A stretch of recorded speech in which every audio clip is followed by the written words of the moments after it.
We're going to move into the introductions right now. You've got 8 minutes when you let me know you're ready. Okay, I'm ready. 8 minutes. All right. Thank you, Taco. Thank you to Mr. 12Toes, to the chat, hello, and to all the unbelievers and believers. You know, it's going to be, yeah, I think it's going to be a good time. So, let's start with, the whole insurance thing. First of all, the fact that we have insurance policies that recommend, or I'm sorry, that include the act of God in their policy means that the whole Harry Potter thing, the whole fairy tale thing, the whole spaghetti flying spaghetti monster thing, the whole Spider-Man thing, the whole fairy tale thing, it's just out the window. You know, so atheists can like put that down and like save their time, save their breath, and just not even mention it anymore, because the fact of the matter is we deal in the reality of where you have to have insurance mandatory to do certain things as a privilege, whether it be owning a house, whether it be motorcycle, car, all kinds of stuff, natural disaster. And so to say that God is just a dismissive subject that you could just, group in with Harry Potter, I think it's a little bunk. So we can start with that right away. Now, the fact that you could say that the commandments given to Moses, the Torah, and the laws that were uh, prescribed to the Israelis at the time, that was God insurance. They followed those rules, and they were promised to have a blessed life and make it into, the concept of heaven that they had. So the law, the old Jewish law, is actually God insurance. Okay, so as far as the proof of God goes and how insurance confirms this, the fact that act of God is written in policy, whether to exclude, say, cell phones or include certain things like homeowners insurance, it's written in there. It's reality. It's not fake. It's not fiction. It is actual terminology used in legal documents. All right. So the thing that it does is it qualifies certain things as a peril or something that would be considered out of control of mankind. So, like, a hurricane, something that we can't control that causes damage, and it could only be explained by nature or act of God, as opposed to, say, your cell phone that was in your jacket, and someone just happens to pick up that jacket and flings it into, I don't know, just flings it across the room and it breaks your cell phone or whatever. Well, that was kind of a preventable thing and wouldn't be, say, covered under, say, act of God, even though someone had no knowledge of the thing. So there's a little bit of differentiation there and should be noted. But the big things like the hurricanes, the windstorms, dust storms, wildfire, flooding, of course, every time you witness any of those things, you're actually witnessing God. So it's Him. And the evidence is everywhere, including lightning. Lightning strikes are real. And generally, going back to the old mythology legends, folklore, urban folklore, or whatever, yeah, people that get struck by lightning, they pretty much consider that like a curse or act of God. So we see God everywhere. He's all over the place. And, atheists are going to say, oh, well, these are all natural phenomena. Well, it's written in policy, God created nature. And the evidence of that is in scripture. He's always talking about agriculture. He's talking about the crops. He's talking about the stars. He's talking about the sun and the moon. These are all, what would atheists consider to be natural phenomenon, or things that are just kind of given brute facts, I guess you would say. But, it's just like a game developer. As an end user, you don't go through and build up the graphics engine and build up the character and the stories. You just buy the game and you go in and you start shooting people. Well, that's kind of like what God has done for us. And so,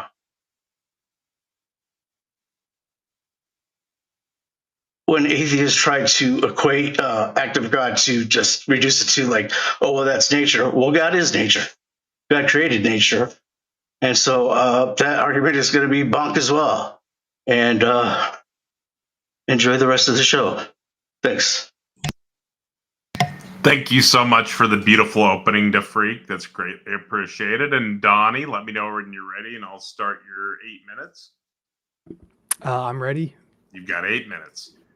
Thank you to my esteemed opponent, DeFreak, despite his calling me Mr. 12Toes instead of Donnie, despite our familiarity, for an excellent debate topic. And thank you to Tacos for hosting Forgive the Gusto Lack Mega Bloodbath. I look forward to our conversation. I think it's going to be more fruitful than our opening statements will be.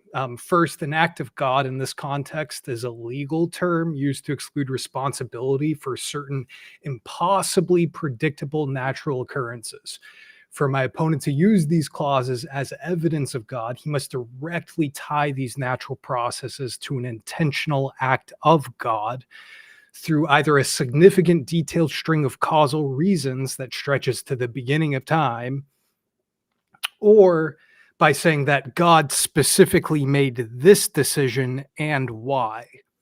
Second, my opponent may try to argue that the precedent of language being used is significant in some manner. Familiar terminology is used to create sets or classes within legal documents to ensure understanding between the parties involved. The American legal parlance for classes represented by acts of God is defined on a state-by-state basis. What constitutes an act of God will vary from policy to policy and polity to polity. If there is no consensus on what an act of God is constituted by, then how can it be argued that any of these are evidence to the version of God my opponent believes in? Third, my opponent only makes reference to the policies known as comprehensive insurance on vehicles, discounting entirely the number of liability policies that make no mention of acts of God. My opponent has cherry-picked a very specific legal class that is not well defined by design in an effort to obfuscate the fact that insurance is an entirely human creation serving human interests. Fourth, my opponent disregards the setting in which this illegal defining of classes is significant. Imagine for a moment a courtroom. Standing before the judge are two lawyers. All three have attended law school and attained the bar for the state they are in. All three could be considered experts in the field of law at large and insurance specifically. The first argues that a particular claim on a policy should be honored under the grounds that the plaintiff's policy covers all damage. The second argues there is an exclusionary class of damages caused by acts of God, as defined under the Acts of God clause in the policy. The judge quickly references the table of contents and flips to the page number 26 titled Acts of God, allowing them to make a determination in a matter of moments. The judge chastises the plaintiff's counsel for representing such a clear-cut case, not in their plaintiff's favor. Stepping back into reality, we can intuit that the ease and utility provided by using such classes that can be described as correct or incorrect, given a well-established sociological context. Fifth, my opponent may attempt to leverage human reason and the benefit of honoring such linguistic tools as classes of legal distinction, supposing that because we honor these these contracts Constructed linguistically and culturally, some God is derivative of the reason used to arrive at these constructions. Again, this is to disregard the linguistic tools used to construct statements of truth. Whether a thing is correct is decided by the tools used to measure its correctness. Nominal description of phenomena does not inherently prescribe correctness other than to say whether a thing is a thing. I hope we have a fruitful conversation overall, and if nothing else, I learn more about my opponent's worldview at large. If I do not convince my opponent that claims require proof, not self-reference, then at least I hope the audience recognizes that. Science is not the end-all be-all of life, and opinions are important. If those opinions don't align with reality, then those opinions should not be discounted. They should be corrected. We are all children of some discipline. I hope my opponent may provide me some insight into some discipline so I may better understand, and I endeavor to help my opponent better understand some discipline he may not as well he wish he did. The culmination of human knowledge should be put into consideration when evaluating new ideas.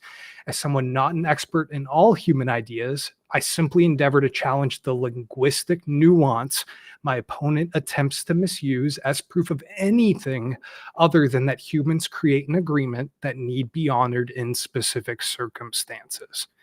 And with that, I'll cede my time. Thank you for the amazing ways. Let's begin this mega bloodbath. Mega bloodbath, engage. You've got an hour. So DeFreak, I think you and I have a couple interesting things we could discuss here. So you talked about God's law as a form of insurance. What do you mean by that? Well, in the Old Testament, the believers in the Jewish culture, if you followed the law and you were living a clean life, then you were pretty much guaranteed blessings by God and not the curse, basically. And so you would not have to fear necessarily, some, things that could like take your life off of being derailed or blindsided with bad luck, I guess you could say, for a better term. I think that was kind of the gist of the law, is that you had to follow the law in order for the flesh to be reconciled or perfect before God, which is impossible, by the way. In order to not infer the curse on you, and so that you wouldn't, not be fruitful and multiply. I don't think that qualifies as insurance. I think that would qualify as sets of rules to follow. Yeah, but the payoff is at the end of the life or whatever, that would be that, yeah, you were pleasing to God and he would accept you into his kingdom. So it is kind of like insurance. It's a behavior insurance policy for the end game, which is I would see that as more of a wager. What's that? I said I would see that as more of a wager. Okay, so I guess where my confusion comes in with what you're saying is that if God's law is an insurance policy, what is it an insurance policy against? Well, it would be in the Old Testament time. It would be like I said, it would stave off the curse of this world, from affecting you. Sort of like it would be like if Job had the law and was following it to a T or whatever, he wouldn't necessarily have had that, encounter with the devil, right? But now that we have Jesus Christ, can we agree? He is the. Can we agree real quick that insurance means just in case? It's something that you have just in case bad stuff happens. Well, it's something that you invest in for a certain outcome of. It's an if-then in terms of computer programming terms. Well, I don't want it in terms of computer programming. I want it in terms of practical application. To me, insurance is a legal term. Okay. Well, in legal terms, where we're at right now is that, Jesus fulfilled the law. And so when you put your faith in him, you're insured or you're covered to get out of one judgment free. In other words, your flesh won't be judged if you believe in Jesus Christ. So I won't have any judgment if I believe in Jesus Christ? Actually, you will have judgment, but you won't be condemned for it. Your flesh is given a pass in terms of the total damnation of your worldly deeds or your worldly crime. So the insurance policy is against my own actions? Pretty much. I mean, not life is not that simple.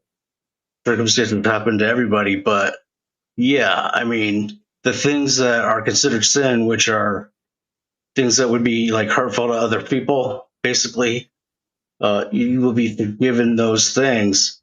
Not to say you just get out scot free, because there's compensation or recompense for those things hereafter, but you won't be Where- it won't be held against you in terms of like going to heaven or So hell. sin is the thing I'm getting an insurance policy from. Where does that sin derive from? How does sin occur? It's a trespass or a hurt like a causing pain to someone else. How did Eve sin by taking the apple? Then how did she transgress against anyone? Is that just the tree, dude?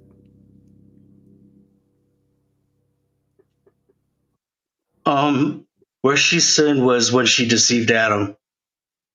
Okay, so it wasn't taking the fruit from the tree, it was deceiving Adam into also taking the fruit from the tree? Right, because she was deceived into taking the fruit. Okay, and so how did they have the insurance policy of Jesus available to them at that time? Well, when we see when God made the skins out of the lambs or whatever, he made the goats or whatever, and clothed them because they were naked. That was the insurance policy that he was going to cover Well, them. no, insurance policy is like based on like accident, like in case they went and ate from the tree, right? It wasn't until they went and ate from the tree that the sin happened, and now suddenly they're the root of everything for us, right? So how were they covered by Jesus's insurance policy? Because that's what you're presenting Well, to it's me. because you know Yahweh, Jesus, the one who is the one who made those skins for them and covered their nakedness.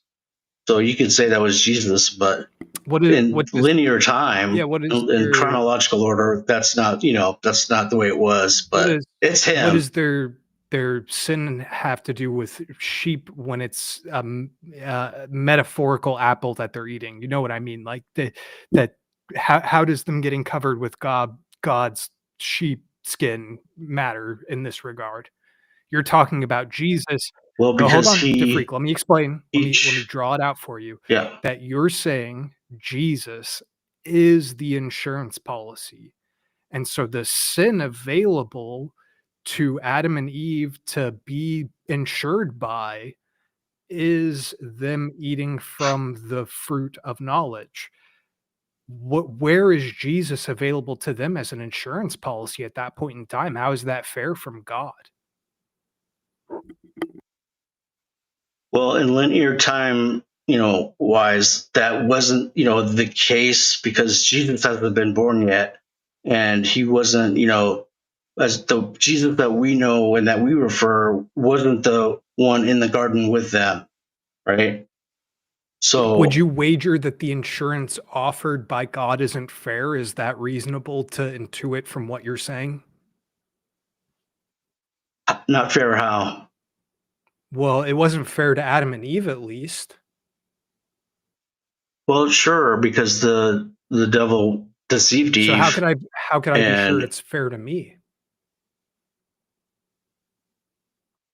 how's it not fair? I don't see what you're saying. How can I be sure if Adam and Eve aren't guaranteed by Jesus's insurance? How can I be sure I'm insured by Jesus's insurance? How do I know Well, that but claim? you can though, How do because I know that claim's when he not made gonna the fall skin, through on me? When I go to make that claim up in but heaven that I bet on this when Jesus God who's clothed them with the skins, that's their coverage. yeah, but I'm talking. Well, we're deriving back to me that again, you've not explained how Adam and Eve are covered in any way, shape, or form other than skins. That doesn't make sense to the sin coverage. Do you have a response to them being covered under the sin of eating from the fruit of knowledge? Yeah, because when they were deceived, God clothed them, and so they weren't naked anymore, even though they were aware that they were naked. That's coverage, right? Well, So no, but you've made the you their coverage is not the same as what our coverage is now in oh, terms so of the fulfillment of the law by we have Jesus different Christ. insurance policies. I see. Okay. Is that what you're saying? So it was the deception that caused them to fall, and God covered them himself. He chose us. I don't know why. You Well, think, DeFreak, I just want to make sure I don't know why he chose mankind. I really don't, but he did. And, I guess it's because he loves us, DeFreak, I right? just want to make And sure so I he understand. covered them just like Jesus I just covers want to make sure us. I understand your argument that you and me have different coverage than Adam and Eve. We have different policies, yeah? Probably, yeah, that'd be fair to say because they had direct interaction with the eternal one, whereas we only have a spiritual access to Jesus Christ. So who decides what those policies are? What makes those policies valid?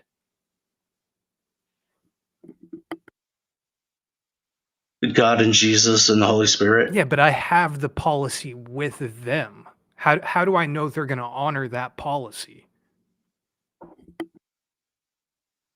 Because God wouldn't be God if he lied, or if he like what do they call it, where you give something and you take it away or something like that. Trojan horse. He would he wouldn't be God if he did that. Yeah, I mean, I guess gift horse is like an interesting direction to take it. Do you mean to say that God would not offer absolution as an option as your insurance policy unless it was absolutely guaranteed? Yeah, that's a fair way to say it. Yes. Okay, where does that absolution derive from? How do I confirm what that policy is? Oh, well, we see it in the promises God made to Adam and Eve, and kind of No, but the we've already prophecies established made in Genesis we've already 3. established we have Okay, different well, it's a policies. derive, so like you know derived from Adam and Eve or derived from like us right Yeah, now, well, if I have a different policy from Adam and Eve, then I feel like I want to understand my policy, not Adam and Eve's policy. I want to make sure I'm insured. right? Fair enough. So how do I derive the So you want to know how the policy of Jesus Christ is valid well, not even that it's valid, for what's you? covered? Like what's the coverage I get from that What's covered? policy? What's covered is the judgment of your flesh to condemnation. What does that mean? It means that when you go to heaven to be judged, and as guilty as you will be, you're not going to be condemned for those things. You'll be forgiven for those things. So you believe in eternal salvation in the form of a universalist system? Not necessarily, but I can't rule that out Well, let's say because God will save whoever He let's say I wants. don't accept the insurance policy. What happens to me? You'll be judged. Let's say I accept the insurance policy and I may not have followed all the terms on my end. Faith goes a very long way, and otherwise you'll be judged. Your flesh Okay, will be I'll be judged judged. both ways, okay? And then like let's say I followed all the terms of my insurance policy and then I need to make a claim. Hmm. Am I still going to be judged or is like just straight up guaranteed? It's guaranteed, but you'll still have the walkthrough of judgment, but it's not going to condemn you into a lower realm, if that makes sense. It won't bring your No, what do you mean by rank down. lower realm? So there's ways to follow the insurance policy in such a way that I have guaranteed coverage, but there are ways to follow it that don't really follow it. And so what's that condemnation that you're talking about that those not followers get? It's a lower of rank. It's a lower level of existence. It's a recompense for the actions that they did in this world, in this So life. there's lesser forms of being then?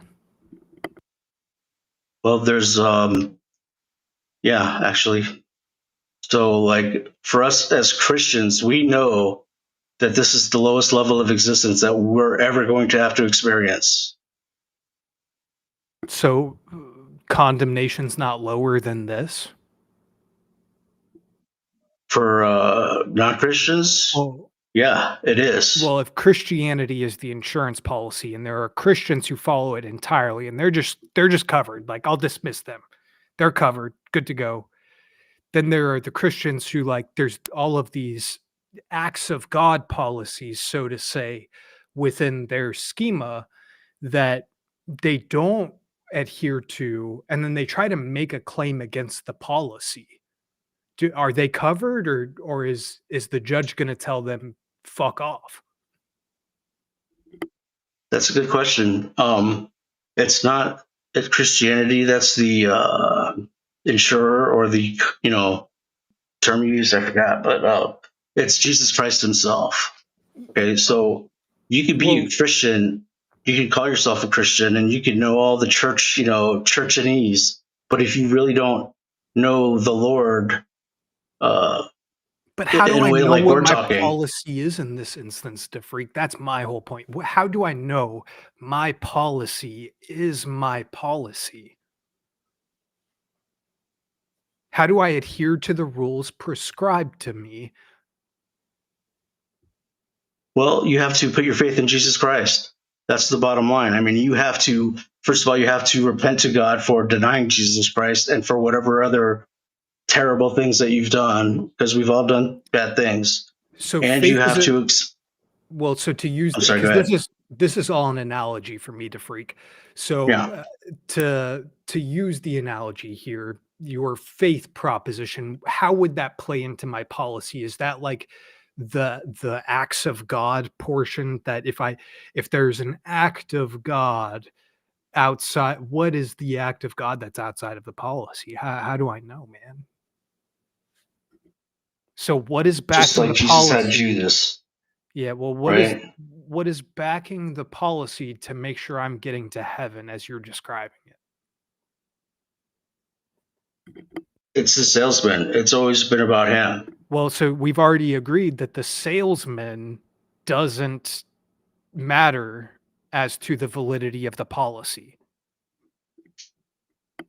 If the salesman is making you promises and has every available option to fulfill that obligation, then you're going to be fine, regardless of the policy. I'm not sure what any of that meant. Can you run it by me a different way? So if you're depending on a person who has no integrity versus someone who has all integrity, then you don't have to worry about if you're putting your trust in someone who has all integrity.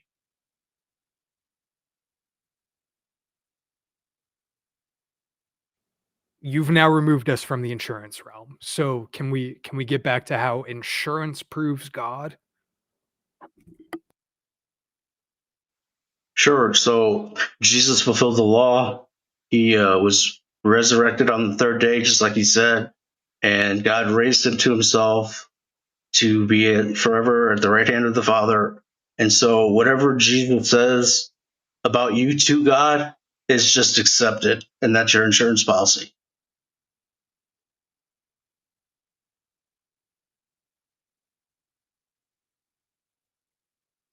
So So, if Jesus says to God, "This one's mine. this is one of my sheep, this is one that I'm keeping, this is one that no one could pluck out of my hand, you're his. There's no doubt about it. That's ultimate insurance. That's eternal insurance. Okay, again, I think you and I at the very beginning defined insurance. If you disagree with this, we can go back to it. But insurance means a guarantee against a bad thing happening.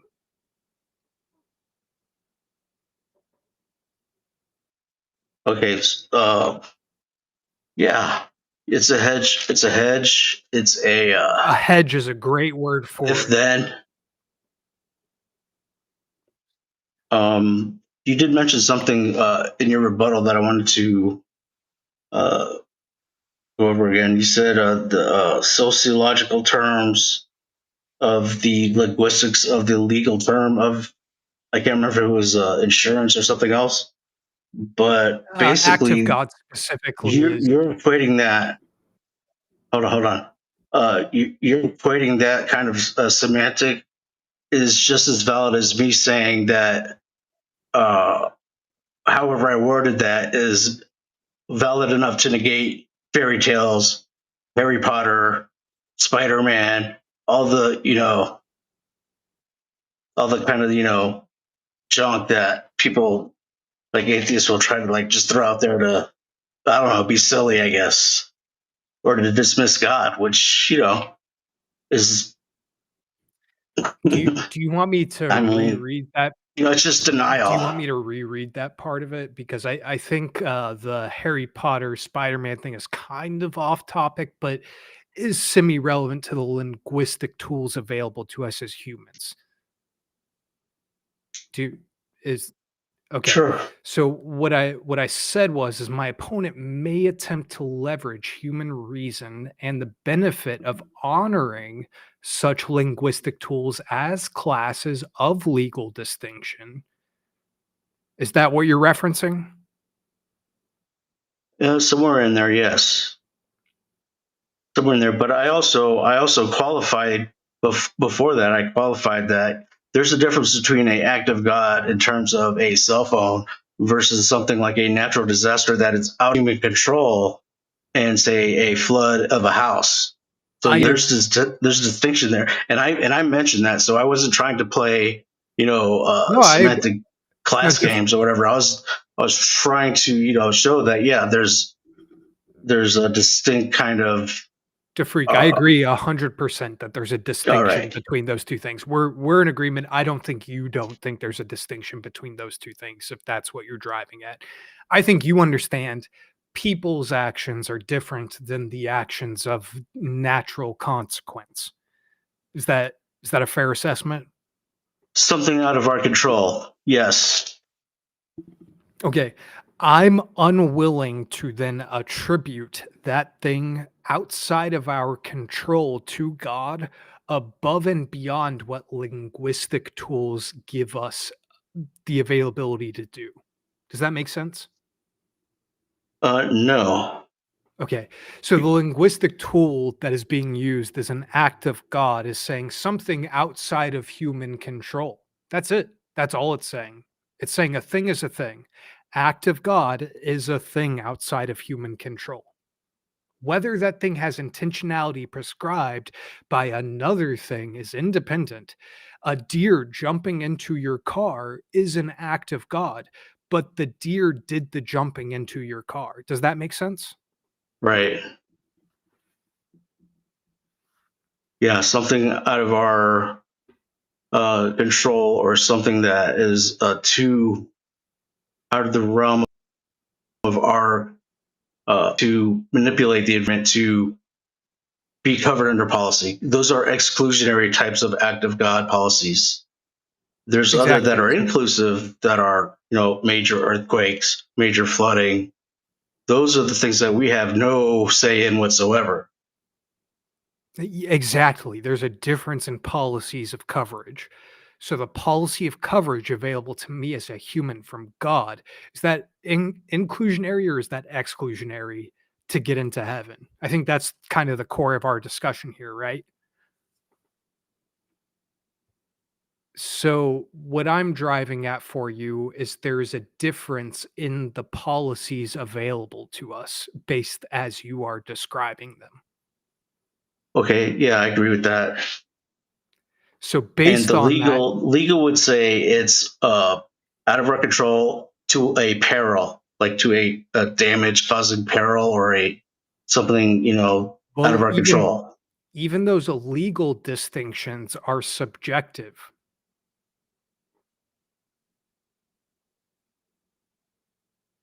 Um, they're pretty solid, like natural disaster, as we call it, things that we can't control that cause damage. Those are the class, as you call it, like that's the class of what that term act of God kind of entails. Yes, but It's a defined column of things that qualify under act of God. that class is variable from state to state, at least in America, and country to country beyond that. Right. That's true, but it's still the same qualification, which is So out of our control, And when real we causing fast, peril. there is an audience question from Nobody on Fire that adds 5 minutes to the timer. DeFreak, is a tornado flinging a cow into my house, which breaks my window, an act of God? God is proven by the use of these words. By this use of words. Yeah. Gotcha. And don't be afraid to Yeah. get some And more super chat questions up here for our guests. his question, how do I know that this use of words, it's a nominal description of what happened? How do I know this thing is intentionally caused by God? It is the first point that I made. okay, Jonah chapter 1 verse 4. And there's many examples of this in scripture, but it reads, well, actually, Taka, do you want to read that? Jonah, what? Chapter 1 verse 4.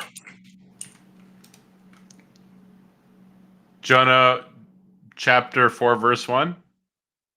Chapter 1 verse 4. 1 verse 4. Oh, sorry, mix that up. When day was going, the one in charge make one bite hard wind come on top of the ocean. The storm come on top the water real strong, and the boat little mo bus up.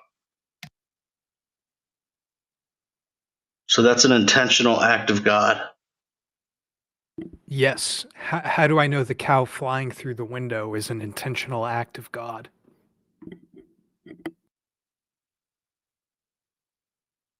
Well, I mean, unless we have like wind tunnels like that Tesla built and they're just breaking them out or something, like we don't have the ability to fling cows around like that, as far as I know.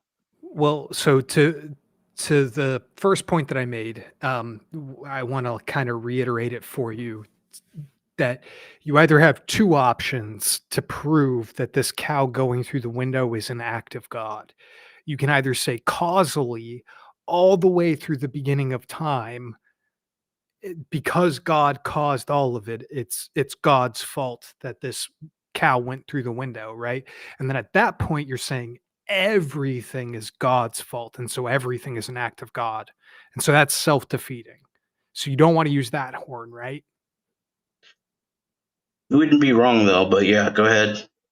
And then your second option is to say, God did this specific action intentionally. He interceded and did this thing. Okay. Basically, all that means though is something that is out of our control that causes damage or peril. Right. But if you're going to ascribe it to God, if you're going to say God is the one who did this thing with intentionality, you have to then demonstrate it. At this point, to me, it's just forces of nature. How is Okay. How is God involved at all to the forces of nature that I can describe independently? All the other forces of wind, if you're going to ascribe to God causally to the beginning of time, then same problem. Okay. Well, we just read that verse of Jonah, where he basically drummed up a windstorm and broke up the ship. We see in Job where Satan, or devil, he did all the same you're thing with the saying, whirlwind and took care of Job's well, cattle and his kids and the slaves or whatever. all you're saying So is that there's it there's has more than happened. just God that can uh, not every single thing is intended by God, but it's just the blanket term that's used in insurance policies to describe those things that happen, whether they be to an atheist point of view just pure nature or dumb luck, chance, or a way of legally tidying up things that we can't control that cause peril. So an act of God may not be an act of God, literally, is what you're saying? Right. Because we saw in Job where the devil had the ability to manipulate weather as well.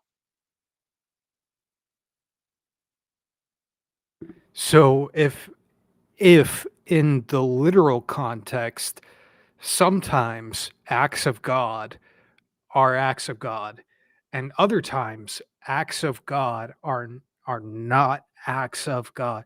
You see how the P not P forms in my head, and that acts of God used in insurance policies as you describe them as a linguistic tool to describe a series of things that are not possible under human means. Right. Yeah, I can see that. I can definitely see that. But we have this example in scripture that shows that there is intent in this specific instance where, God wielded his power to do that.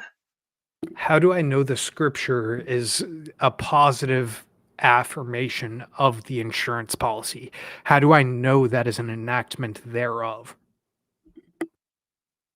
Well, we have many examples throughout different, you know, um, books in the Bible and in the Quran Yeah, where it happened, and it shows that God is doing those things intentionally. DeFreak, to help you, how do I know that the Bible quotes that you're using are acts of intentionality from God and not an allegory and not some other thing described as an act of God?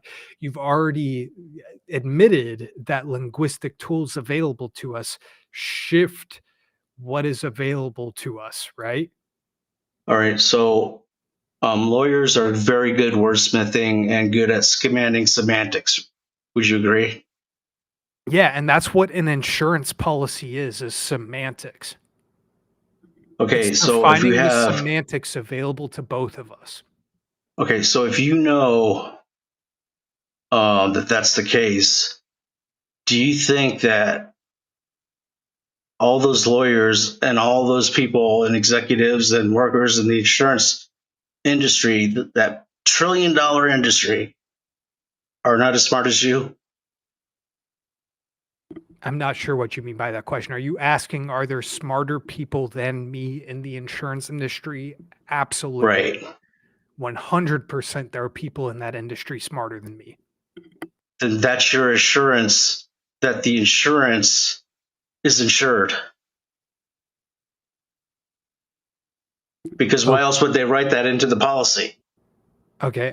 I would also agree that there are probably people who are in the clergy that are smarter than me. How do I ensure what they're telling me is true? Because the subject is always the same. Because of the linguistic tools that we as a society agree on. Okay, but a subject is still a subject. If I need to resolve my contract dispute, which is what an insurance policy is, with God, how do I resolve that dispute? What if I disagree with God about the evaluation of the contract given to me?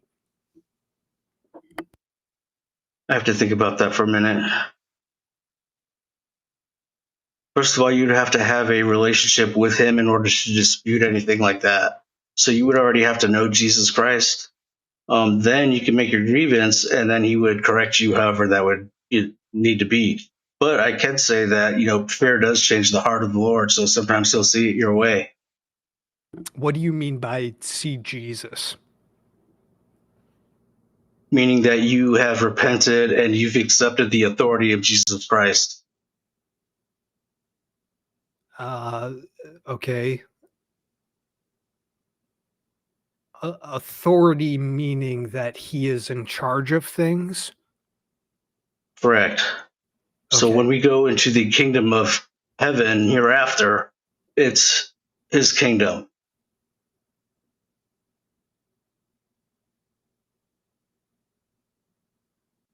Just like if you were to go over to England right now and visit with the royals, right, you'd be hanging out with Charles, old Charlie, whatever. It's his, uh, So birthright, whatever. just That to he was the confirm, king there. the analogy here, you're saying that Jesus is not only the policy, he's the salesperson and the verification thereof. I have to rely on him for all three parts. Yeah, That's rough, dude. You know how that's rough, right? yeah, I do. But what else do you have? Yeah, What if I live in Vermont and I don't need an insurance policy on my quote unquote car of a body?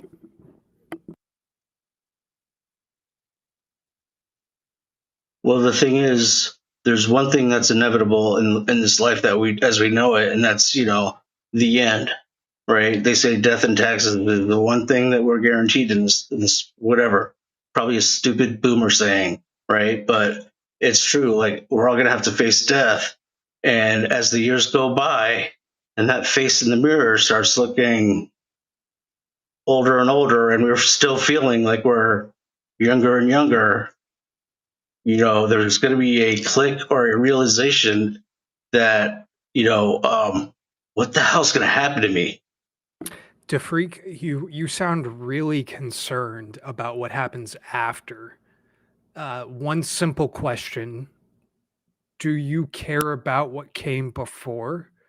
Like, what about the billions of years of existence before you? It doesn't affect me. So how is that any different than after you?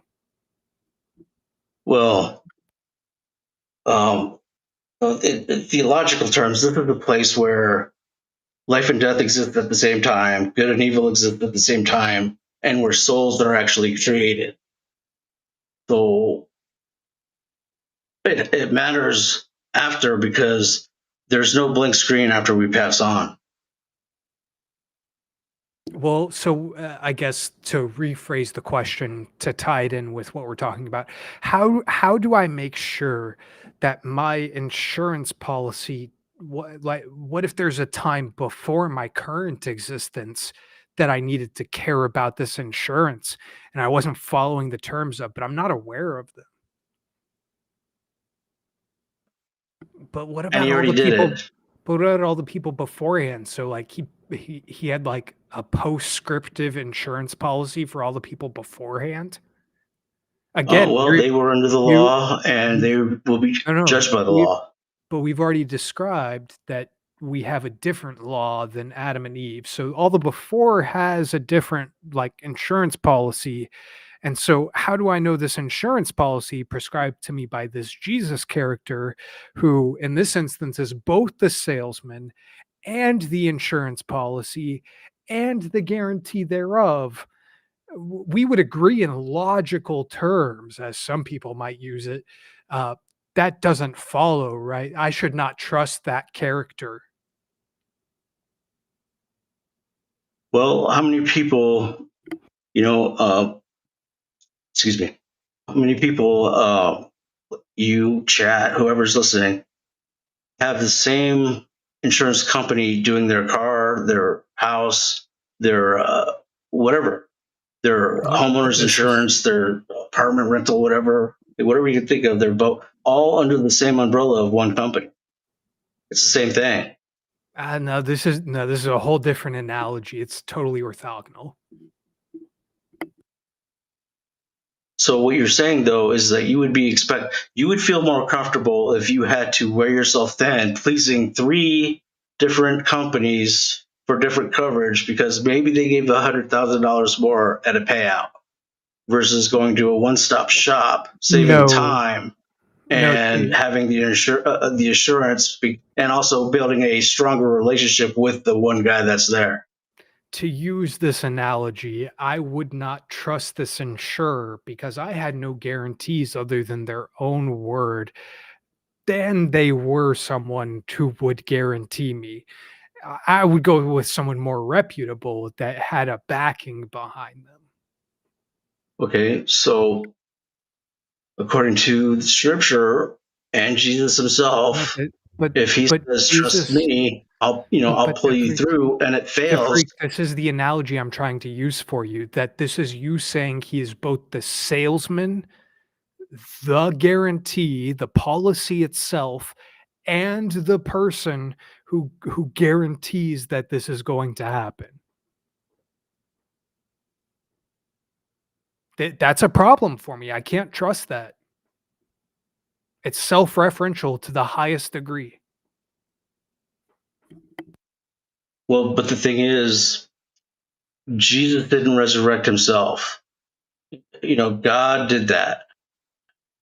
So he's got the backing of the Almond, the original originator that created everything, including him.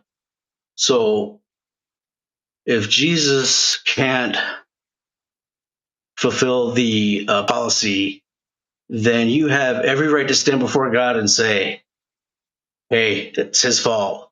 I deserve a pass," and you might get it. You probably would. But the thing is, that's not the way God works. God, But there's how no do I have sin in any agree? Jesus. So he's, How do I, DeFreak? How do go I have ahead. any guarantee on the policy that you are presenting? The insurance policy of religion that you're giving to me sounds a lot more like a wager, and there's a lot of wagers to be held. And Pascal's wagers not very good in my opinion. All right, but Jesus actually walked the earth. And get John 14:1, he I know says, too many "Don't." people who would dispute that Jesus walked the earth to blindly trust that he did. To my personal senses, it makes slightly more sense that he's not entirely a myth, but that a mythology arose around him. That doesn't mean that sales pitch is very good. All right. Whether or not your line of thinking is uh, correct as far as an insurance policy goes, doesn't change the reality of is there an insurer? Does that make sense? That's a good question. Yeah, it makes sense. And real fast, there is a super chat. Excuse me. Lord Beager said some geezer named Dower Puff Doghound or something said you handpick goofballs for your circus. Is this the thing? I'm not sure what he's saying, but DeFreak's dead serious about his position.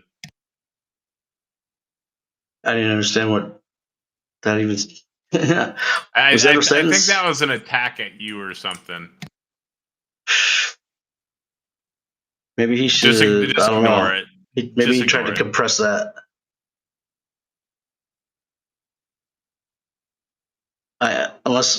Read that back to me. Otherwise, I don't know how to answer that. Like, it didn't make any sense.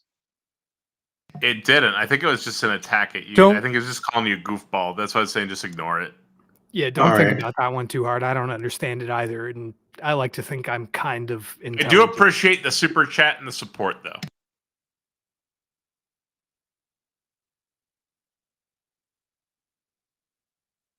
Yeah. So, how do you know that there's an insurer? Well, I think that's your position, isn't it? I don't think there's an insurer. I think there's no insurance policy to be had.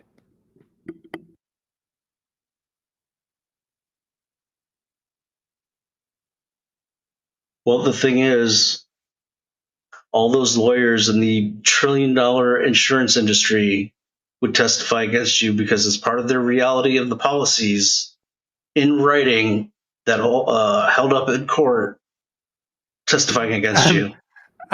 I'm using the abstract sense that we've been talking in the whole time, DeFreak. Right? Well, you want to talk about reality? That's reality. Okay, You so know, the reality is that you're using language used within insurance policies and a very specific subset thereof insurance policies that doesn't adhere to your specific line of thinking. but it does though, because they actually use the word God, and we see in the Bible where God is manipulating weather in specific instances.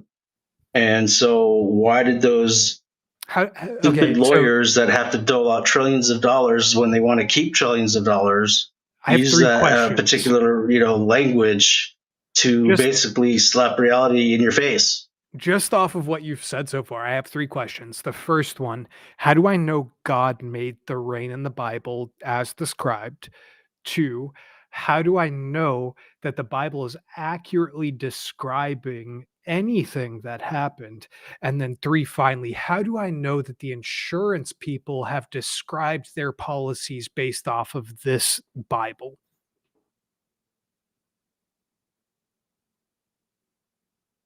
Well, I'm not saying that there's a connection with the writing of the policy and the Bible, All right, Okay. that but it is the is. initial hour. There's still 17 minutes remaining, though. Oh, shoot! Now, way to go, Taco. My bad.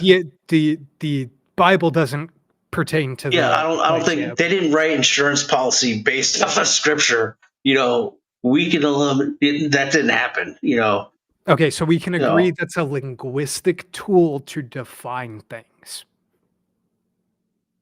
Yeah, it's a tool to describe a set of particular things that would or would not be covered in the policy. For the basis of it, for insurance. It's a hedge of risk. Okay, So we agree we in this specific instance, it is a linguistic tool to define things. okay, but why didn't they use something else? Why didn't they just say? Why didn't they say Harry Potter? Why didn't they say spaghetti monster? Why didn't they say something? Why was it God? Again, familiarity, as simple as an act of God, is a thing that describes something outside of human control. That's Okay, simple. that's fine. That's fine. But we also see in scripture that he did create nature, and he does intentionally cause storms. Scripture So has nothing to do. the correlation is justified. Scripture has nothing to do with the linguistic tool we develop. It has no direct. They didn't write policy off of scripture into legal documents that we know as Yes, insurance. we've Okay, already agreed on that but fact. they did include of uh, a set of possibilities that are based off of things that are out of our control, and they just happen to use the thing when they could use. Why weren't they creative enough to come up with something else? These lawyers are very good at word salading. Why do they have to use that? Have you heard of Fiddler on the Roof? Yeah, I think so. It's a book or something. Tradition. It's literally just tradition. All right. So what you're saying is all of human tradition is trash. It shouldn't be included. You're smarter than all the trillionaire Nope, insurance industries, never made that claim once. and you're not They, and you're not convinced that Jesus, is they worth can use the they can use diligence of your afterlife. they can use the linguistic tool of act of God all they want to describe a specific cohesive idea as long as is within the context of the defined contracts that they have. Okay, why aren't they? And maybe they are. Maybe they are updating this stuff, but why aren't they describing these phenomena in It's a not very worth their specific time. scientific way? Like, Utility. a meteorologist would put in, a counterclockwise, how would they describe a counterclockwise spinning, strong storms of 70 miles an DeFreak, hour or more, did you catch right? the example of what I used in the opening of like the linguistic tool of calling it an act of God to make it easy for the judge to reference where in the contract he should be looking? Right. And I'm telling you that it That's why they correlates, do it that way. but it It's still that simple. doesn't You're discount adding God more. because it No, correlates with the you're God adding more creating intentionality than nature exists. and the intentional weather events that did happen in more than one time in scripture. So it all makes sense. No, you're Otherwise, they would adding. describe a earthquake as not an act of God. They would describe it as a geoseismic thermal, uh, shaking of the earth. They wouldn't say act of God. DeFreak, have you ever actually read your insurance policy? I probably have, but it's been a while.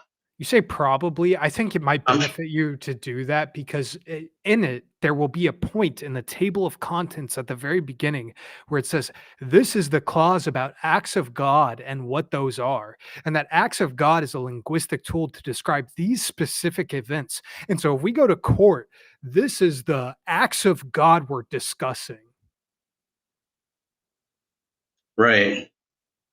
And so lawyers could pick that apart and they could either separate those out, hash those out, define those out, or they can lump it into that umbrella of No, act you're of God, misunderstanding. or they can exclude those things depending on what the product is and what you're You're trying to misunderstanding. insure and the You're circumstance, you're right? So misunderstanding yeah, it's a tool, You're but misunderstanding the linguistics of the excuse me, you're misunderstanding the linguistics of legal speak, and that in this instance, it is parlance to help the legal experts get to the correct portion of discussion quickly. right, but you're not understanding the legal part that is the binding part to God, and like I said even earlier, to the law and even the spiritual law of the ancient Hebrews that was given to Moses. Can I try and steelman your position, DeFreak? Go ahead. What you're saying is that because we use the legal term acts of God in our insurance policies, it is reflective of the insurance policy we have with God as to our eternal souls and damnation. And we should take the the specific linguistic tools that we use to define our human contracts as reflective thereof the tools we should use to make our contracts with God. Okay, you went off to the soul portion of acts of God or law or whatever, but you should have went into the natural phenomenon that caused damage and peril instead, and that it would have been a correct steel man. Okay. And real fast, I do read all the $5 plus super chats out. Missing Mod says more for the BS Mutis Fund. Thanks, Tacos and Bloodbathers. Thank you for the super chat. There's 5 more minutes on the clock. So I am slightly confused because I think I want to end on this point with you. This would be great for both of us. What do you mean by the natural causes here? What did I I? meant 5 additional minutes. There's about 15 minutes left. No, yeah. What did you mean by the natural pieces that I'm missing from that explanation? Because I feel like I've steel manned you fairly correctly there, and if I'm doing a bad job of it, I want you to fix that. Instead of tying what the lawyers are putting into policy with eternal life and the laws of God and the Hebrew text, say the Torah, it should be tied into what God created of his natural environment and those things that we can't control that cause the damage and peril. I'm I'm I'm of the opinion that I think you just have like a fundamental misunderstanding of what God is capable of in this instance versus what these contracts in real life are trying to ascribe. Is that a fair assessment as far as like your distinction between these two things go, that you're saying that these contracts in life that we have are simultaneously equivocal to the contracts we have with God. No, I think you're grasping at straws a little bit here. What I'm saying is that, first of all, what I'm saying is the fact that that term and that blanket tool of linguistics is included in legal jargon that is upheld in court as reality per the gavel that it's written into the record Yes, is legitimacy enough for hold, God. hold on, DeFreak. They absolutely use the term act of God. Are they saying God did it? Is not the same question. Well, we can't know that unless he tells you, but that's the way it's written. That's the reality. You know, uh, saying that the Harry Potter is equivalent to the fiction fairy tale of the Bible. It's Why just does silly why does every state's insurance commissioner have a different definition of what an act of God is? because insurance, just like healthcare, is regulated by the states. Right. And if in insurance in this instance and acts of God are a thing derived from reason and cognizant thought, wouldn't it follow that they all define these things exactly the same? Well, I think it would benefit especially the larger insurance corporations, and they probably do have some sort of mechanism or whatever according to what's legal per state per state. I'm sure they do, but like you said earlier, depending on where If you it's go, it's going to be if what it's the policy is going to dictate if you're in a flood zone versus if you're in a high Yeah, earthquake but area. if it was universal and we could use the descriptive term of acts of God universally, why do we not do so in legal documentation like you're arguing? We don't. In legal documentation, acts of God means something different in each state. Right, because you're dealing with different risk. Okay. And those risks, because they are independent, how can I ascribe any of them to acts of God? Anything that has to qualify with two different things: Or out is of it our more control likely that it's a and linguistic causes peril. tool that we use to describe a natural process? Okay, but if you were to look at it from a lawyer's point of view, when you go that route, it would be in the insurance companies and the lawyers' interest to actually write and hash out that natural process They in order do, to though. be able to exclude it They from do, being able to be paid out on. but they Okay, do. but it's They have a not. table. They have a table of contents. Literally, I looked at DeFreak. I'm not lying about this. I looked at my insurance policies before getting into this debate, and each one of them has a table of contents that says this is the natural the acts of God that aren't covered. And these are the acts of God that they have an acts of God in the table of contents. They legally define and use linguistic tools to say this is what an act of God is. Okay, let me ask you something.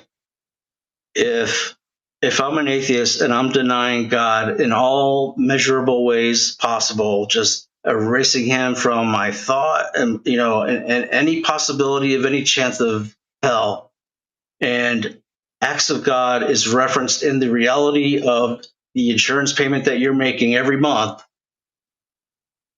where's the disconnect there?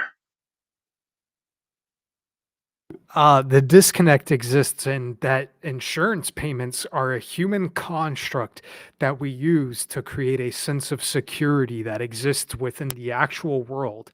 And God is a spiritual construct that some people use to develop a sense of security in another aspect that doesn't matter to most people that want to have a real definition of how the world exists. Okay, but if you're making payments on something that's real, that is referencing something that is called God, and you're denying God, isn't that cognitive dissonance? According, textbook cognitive dissonance. No. But that's the reality, though. They use those phrases to DeFreak, either include or exclude coverage, and it holds up in court. And it's DeFreak, more than just tradition. These are legal terms that are hashed I'm out gonna be by very patient smarter with people you than here. us. Do me a favor, and I believe that you probably have access to the internet. Look up cognitive dissonance.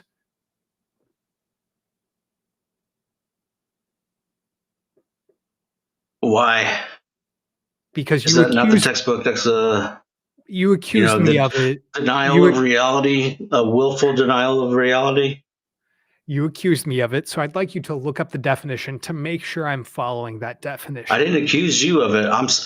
My example was if the word God is included in policy that you pay for every month, and when I say you, I mean like the atheists, all right? No, Uh, but that's and they me. still I deny pay into God. Is that I not pay hold, cognitive dissonance? hold on, DeFreak. Not all insurance policies have that. A lot of people have liability insurance policies that do not say anything about acts of God. They simply say if you get into an accident, you're covered for other people's damage to Right. other people's shit. So if I want my things covered, I need comprehensive insurance. And comprehensive insurance excludes linguistically specific natural things. And it describes nominally those things as acts of God. That doesn't mean God literally did it. And Okay, real but fast, there are several super chats, so I'm going to go through those. Professor, and there was 7 more minutes at it, I believe. Professor Hizzle said, "Thank you, DeFreak, for sharing your position with us again, and thank you, Donnie 12Toes, for your Steelmanning skills and patience." He didn't add any time. Jay Money said, "Missing Maud and Jackie are in love." And then Nobody on Fire said, "Cow, moo, crash, DeFreak. God damn it, God." All right, that was it.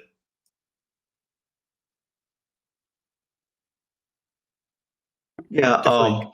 I understand your point. Oh, I think your point is I'm misguided. sorry. I was muted during that, wasn't I? I'm sorry. no, you were. I heard you. You're talking You about heard the me. super chats? Yeah, you heard me read No, I those. heard you. I was just Cool. gathering my thoughts a little bit. Um, Insurance policies are all over the board. They're all over the board for whatever you can imagine. Sometimes the act of God. I appreciate what you're saying as far as uh, these things all interplaying with each other. I think that the interplay that they have is different than you think they are. You understand the relational aspect between human speech, right? That you and I have to agree that a thing means a thing for it to mean a thing.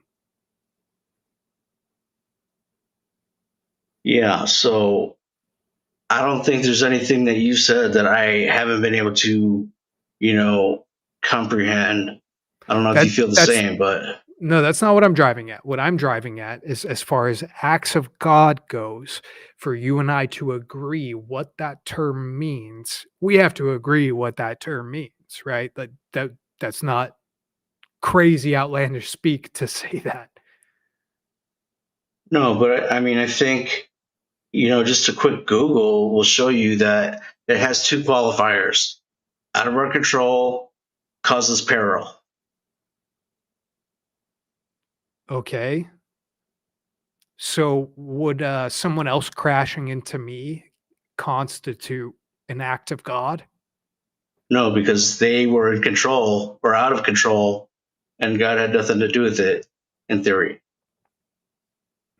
Okay. And so all of your suppositions about acts of God derive therefrom. There is no subjective experience being applied to the decision making process, right? I wouldn't say that because circumstances are always they're not always cut and dry, right? Let me see if I can give an example. And I'm arguing against myself when I do this, but maybe you installed a huge lightning rod in your house that weekend, and there just happened to be a storm, and you just happened to, get your house burnt down. Is that an act of God? Maybe not. Well, I mean, by your logic, if there was a lightning strike, that is an act of God. Right, but you induced it, or at least flirted with a disaster, Molly Hatchet. By Okay. installing a huge grounding device in order So to attract. to Maybe put not in a order. Maybe not the intention, but there to was put a some. word to There it, was some human well, yeah, interaction there, well, or whatever. DeFreak, to put a word to it, there's culpability on someone's part. Yeah, good. That's good. Okay. So in the instance of any act of God, is God not culpable? That's why it's called an act of God. Okay. So the culpability of the question that you're asking, is God the only thing that matters in that culpability, or does it need to be entirely devoid of another person? Like, let's say, as an example, there's a flood in my area, but I didn't put up the appropriate sandbags to cover myself. Does God hold some culpability and I hold another section of culpability?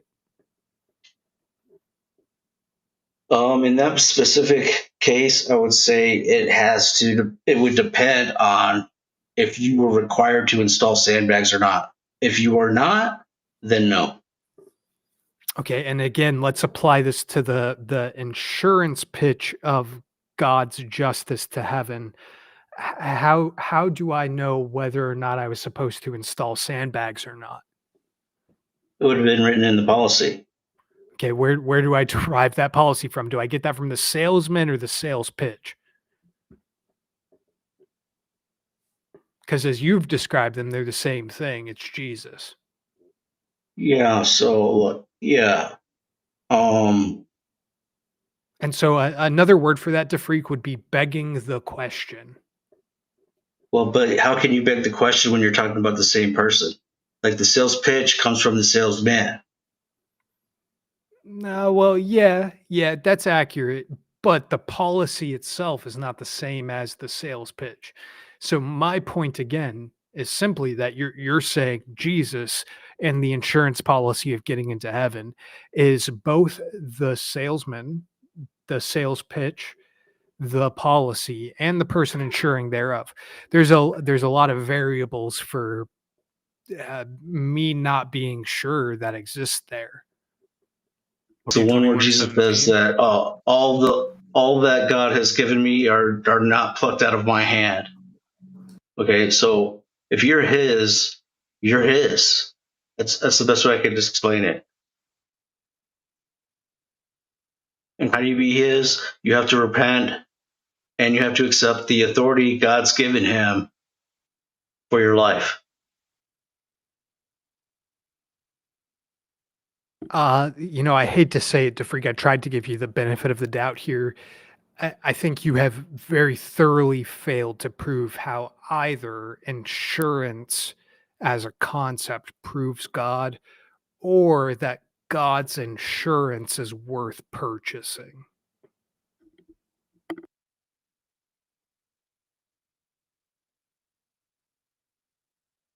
Well, there's no other surety in this world except Jesus Christ. Period. Point blank. There's nothing else. You can hang your hat on something else, and you will be unsure until you actually take that leap of faith or that due diligence or the Does it bother you to be does it realization. does it Okay, bother you to not know stuff? what don't I know? Well, it's a question. Does it bother you that there are things you don't know? Not anymore. It seems like you're implying I should be bothered. There are things I don't know, though. Yeah, you are. I'm definitely not bothered by certain things that I don't know.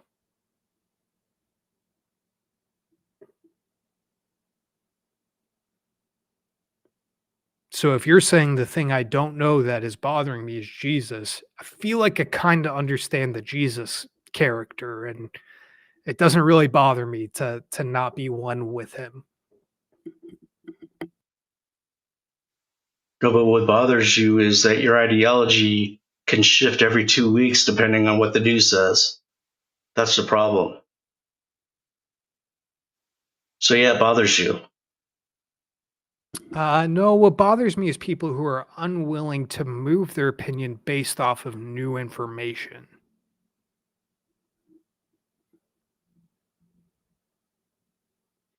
Yeah, that bothers me too. All right. What new information has come out that would dissuade anyone from forsake that would cause anyone to forsake Jesus Christ? I don't know, man. Just there feels like so much of it. At a minimum, insurance isn't a good argument for him.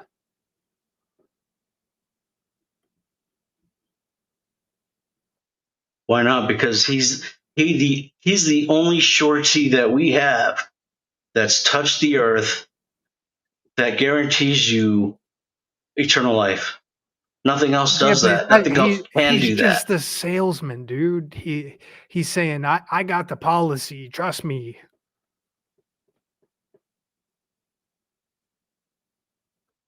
Pretty much. That's not a good policy to follow. What is hard to understand about that, DeFreak? I guess it's just a matter of if you think that your mind is worth saving and worth keeping. If you don't think it is, then you wouldn't care, I I think there are guess. I don't that's an assumption on my part. And I'm not saying that about you. I'm saying about, whoever is that I believe in. DeFreak as simply But as maintaining my mind. I could write a book. If I want my thoughts passed forward, I could write a book. What does God have to do with that? well, it's just the whole thought of all the work, all the labor, all the pain, all the joy, all Those are all the human experiences of emotions. life. Just All right, that is time. no, Let's it's go not. I ahead and mean, finish up our it's an statement. encapsulation. That is time. Let's go ahead and finish up our statements, and we'll move into the closings. Yeah, I was just going to say real quick. It's an encapsulation of an entire, human being's life and experience, which we will probably agree has value. I wouldn't disagree with that. I would question whether or not that value is derived from God.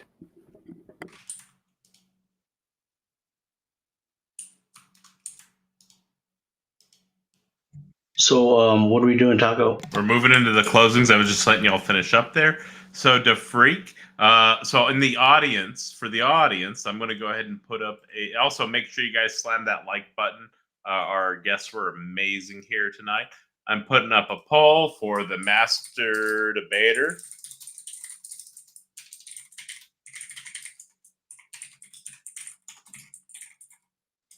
Good luck, Donnie. And so make sure y'all all vote for the master debater here. DeFreak, let me know when you're ready, and I will start your 8-minute closing timer. Whoa, whoa, whoa, whoa, whoa, whoa, whoa! Since I opened first, shouldn't I be able to go No. last?